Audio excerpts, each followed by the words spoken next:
petite fille de Paris, il faut que le soleil m'éclaire. Et il vient de là, le soleil.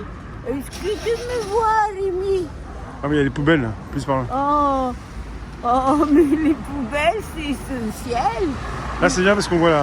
Ah oui, voilà les lions qui rigolent. C'est des lions qui rient.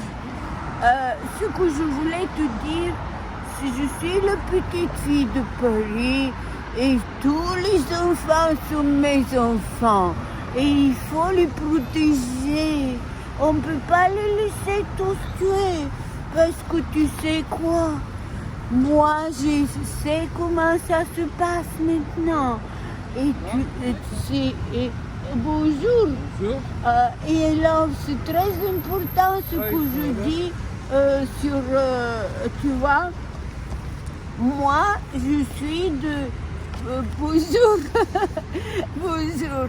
Et tu sais qu'est-ce qu'on fait on met des tiges dans les nez des enfants. Et moi, quand je travaillais, on mettait des tiges pour vérifier si on était obligé par la médecine du travail. Il fallait aller vérifier si on a un cancer dans le... comment ça s'appelle là, en bas, où sont les génitales, les ovaires. Les ovaires, pas les ovaires, les... Ça, j'oublie toujours. Le vagin. Dans le vagin, qu'est-ce que je vois? L'infirmière prend la tige du précédente à qui elle a vérifié s'il y a quelque chose. Elle veut mettre cette même tige sans qu'elle passe par le vacuum et 300 degrés de température dans l'appareil. Elle voulait le mettre en moi. Ah, moi, la petite fille, je suis très bien éduquée depuis mes 4 ans. Et tout de suite, je me suis sauvée. J'ai dit jamais, parce que le cancer est contagieux. Et mes petites, grandes, sachez, il faut mettre toujours du préservatif. Très dangereux parce qu'en Bulgarie, 71, les Japonais ont construit un hôpital grand contre le cancer. Et quand les Bulgares se tournaient pourquoi le cancer est contagieux, ils disaient oui, et ils nous ont prouvé. Et toutes les femmes de ménage qui n'écoutaient pas sont tombées malades, après on les a guéries. Mais parce que les Japonais disent que chez nous, c'est leur rêve. Si l'île coule au Japon, ben ils vont venir vivre en Bulgarie. C'est le meilleur endroit pour eux. Même quand le mur de Berlin est tombé, 20 000 jeunes enfants, ils les ont ramassés dans les montagnes et ils les ont amenés au Japon. Et maintenant, il y a plein de Japonaises bulgares, mais ils sont devenus encore mieux que les Japonaises. Et que les Japonais, des étudiants, des chercheurs et tout, parce que nous sommes très éduqués. Et alors maintenant, quand on met une tige dans le nez d'un enfant, qui garantit que cette tige a été désinfectée? Mais comment veux-tu avoir des températures 300 degrés quand ils n'ont pas même de purification d'air dans les écoles, dans les classes? C'est pas possible. Et comment veux-tu faire confiance aux pharmacies? Tous travaillent pour de l'argent.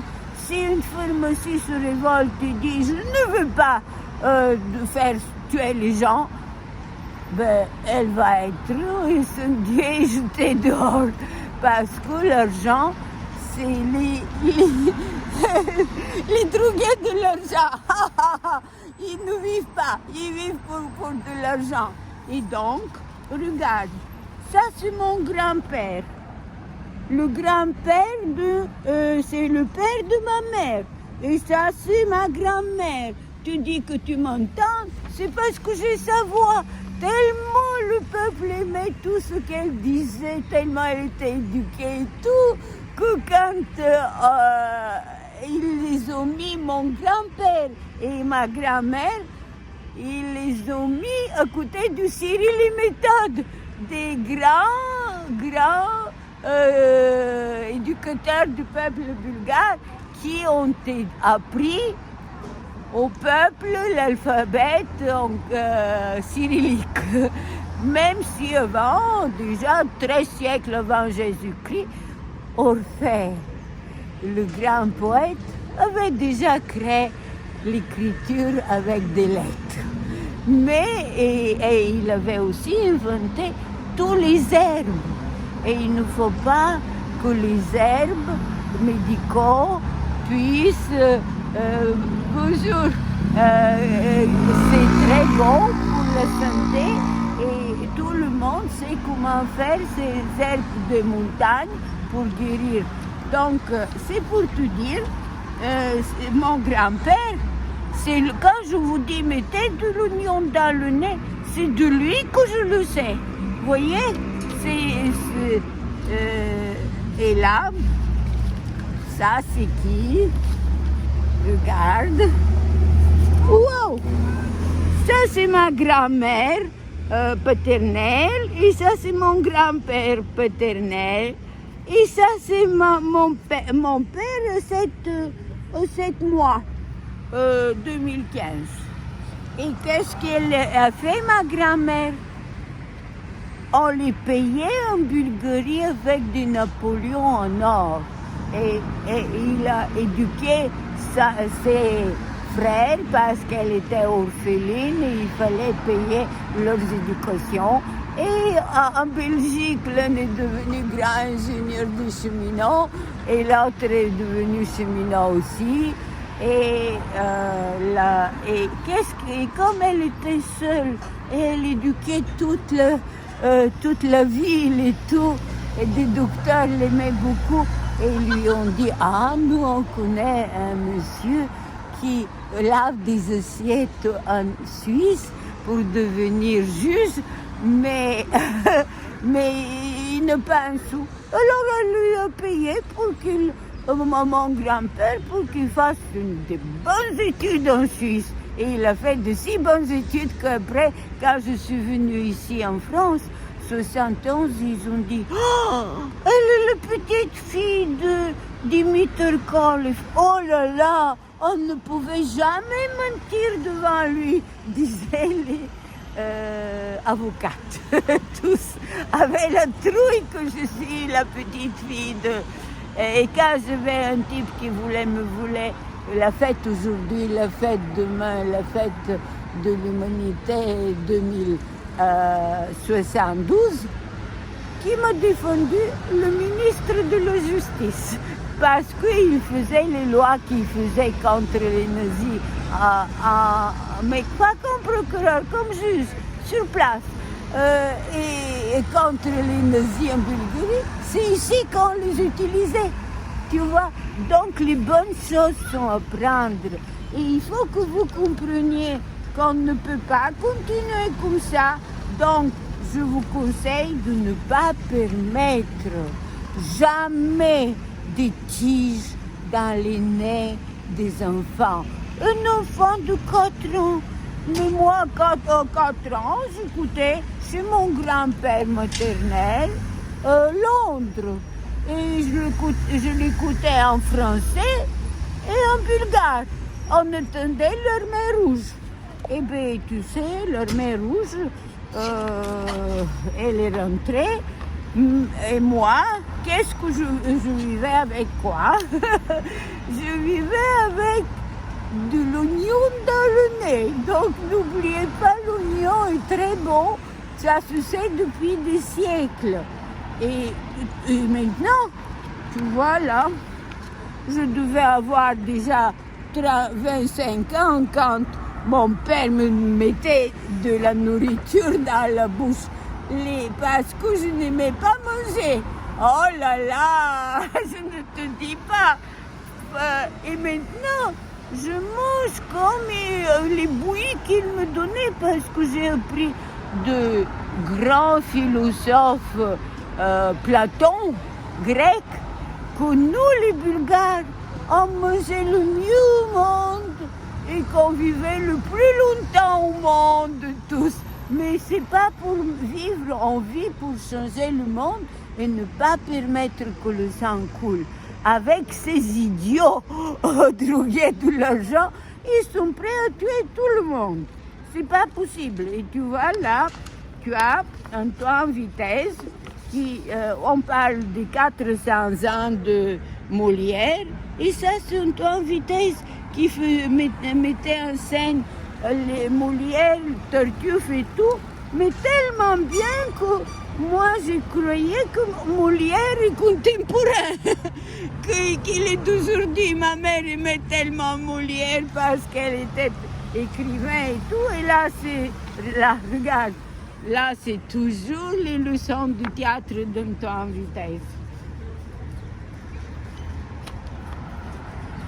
Et tu vois, c'est magnifique, magnifique. Et là, tu as, et voilà, me voilà, 8 ans. Je devais être grande. J'ai jamais été petite. Là, je suis heureuse d'être la petite fille de Paris avec le petit prince parce que toute ma vie, je devais être grande et responsable et comme un chef. Et toute ma vie, je devais répondre à ma mère de ce que faisait mon père et ma mère. Il n'y avait pas de possibilité autre que de dire pourquoi le journal de Petit n'a pas publié aujourd'hui le feuilleton satirique de ma mère. Et c'était à moi de répondre dans la rue. Et pourquoi l'industrie là-bas, le machin de la fabrique là-bas avait des problèmes à table à midi, parce que mon père a toujours mangé à la maison. Je donnais mon opinion et mon papa et ma maman m'écoutaient. Même si j'avais des gifles pour manger, on m'écoutait toujours. Alors mes petits vivaient comme moi, grand. Et regarde, moi j'ai fait beaucoup de photos ici, tellement de photos. Et je ne sais pas qui regarde cette superbe famille, 99, regarde ces enfants. J'ai pris des photos, des gens magnifiques, regarde ce petit. J'ai fait de superbes photos et je n'ai pas marqué qui sont ces gens. Et comment maintenant je saurais 20 000 photos de gens magnifiques heureux que je les prends en photo? Parce qu'en petite fille, je faisais des superbes photos et des superbes films. Et il faut les chercher certainement quelque part dans les 887 films à la Bibliothèque nationale de France. Comment veux-tu que je trahisse tous ces gens et que je me barre? Il faut que je change tout. Et je suis obligée.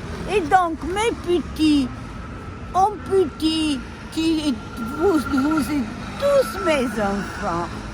Tout le monde entier est fait de petits enfants.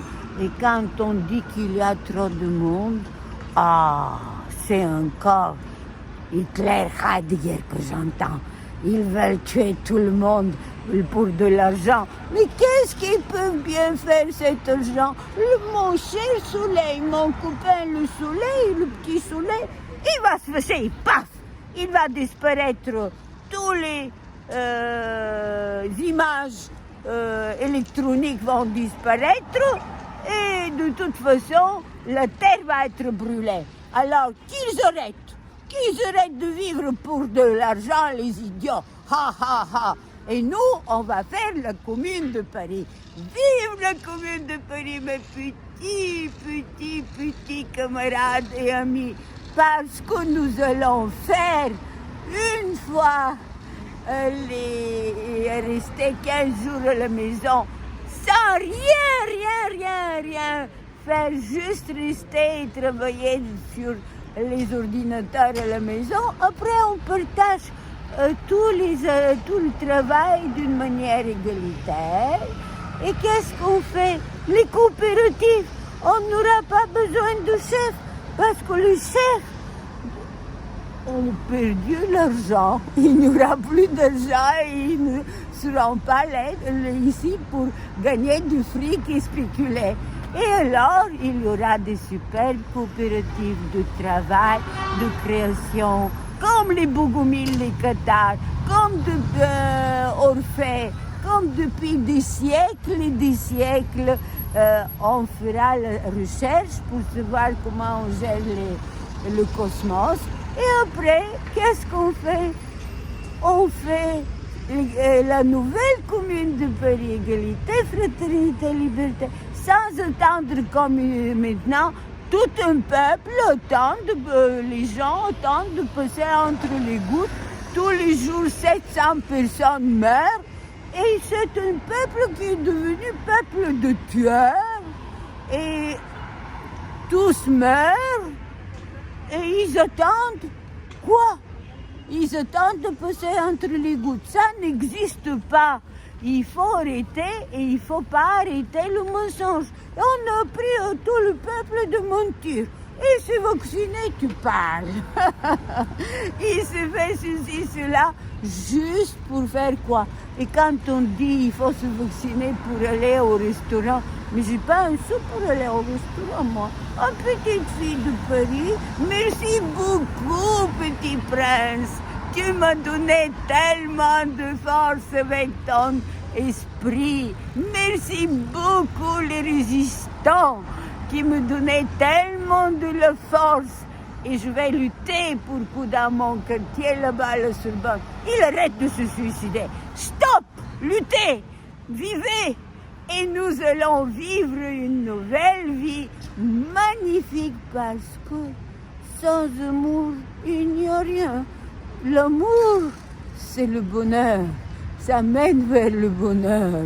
Tandis que la haine, ça mène vers le malheur.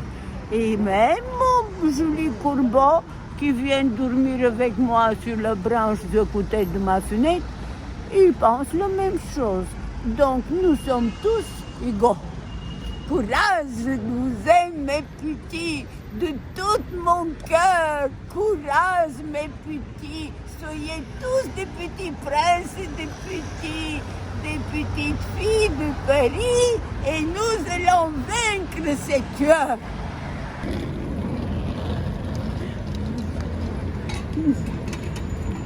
Là. Je vois pas là. Voilà. Oh, pardon. Attends, prends ça et là. Voilà. Ça c'est ma mère et ça c'est mon père. Tu ressembles à ton père, ma mère. Ah oui, avec l'âge et avec les jeunes, on commence à ressembler à son père, sinon je ressemblais à ma mère. Et ils ont osé se marier quand c'était interdit. Et comme ça, je suis quelqu'un qui toute sa vie a fait des exceptions. Voilà, lisez chez leur matin le livre de mon père pour prendre des décisions et le livre de ma mère. Le journaliste en lutte pour que tous réussissent, les médias, et qu'on ne meure pas en écoutant que tout le monde meurt aujourd'hui, tous meurent. On ne dit jamais que quelqu'un naît. Mais je connais mes petits, des gens de 110 et 120 ans et qui sont en pleine forme et faites comme eux, parce qu'ils n'écoutent pas les conneries, comment ils vont mourir.